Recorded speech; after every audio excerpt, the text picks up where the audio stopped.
आपण शिकणार आहोत कोन म्हणजेच अँगल. हा आहे शून्य कोन. याच्यामध्ये दुसरा कोणताही कोन तयार झालेला नाही, फक्त एक स्ट्रेट लाईन आहे, त्याच्यामुळं याला शून्य कोन म्हणतात. तो 0 अंशाचा असतो, मीन्स 0 डिग्रीचा. हा आहे लघुकोन मीन्स ॲक्यूट अँगल. हा 1 डिग्री ते 89 डिग्रीपर्यंत असतो. म्हणजे हा इथून इथपर्यंत सुद्धा काढता येतो, असा कितीचाही काढता येतो. त्याला 89 डिग्रीपर्यंत, त्याला लघुकोन म्हणतात. काटकोन मीन्स राईट अँगल. हा 90 अंशाचा असतो.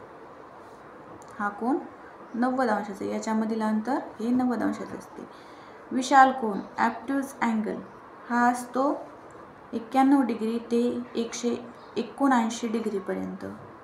कितीपर्यंत? 91 डिग्री ते 179 डिग्रीपर्यंत हा विशाल कोन असतो.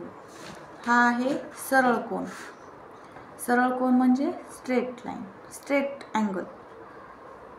हा एकदम सरळ रेषेत तयार झालेला असतो. इथून जर पाहिला आपण तर हा इकडे गेलेला आहे, म्हणजे ह्याच्यामधला जो अँगल तयार झालेला आहे तो कितीचा आहे?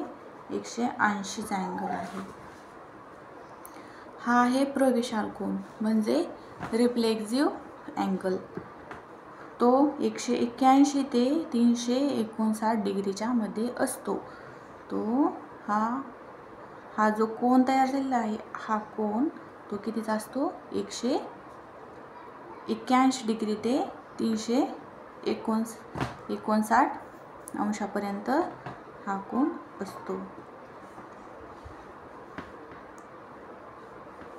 आता हा आहे पूर्ण कोन. पूर्ण कोन म्हणजे प्रॉपर त्यांनी राऊंड मारलेला आहे. इथून तो परत इथेच येऊन इथेच आलेला आहे. तो कितीचा असतो? 360 अंशाचा असतो. Thank you for watching.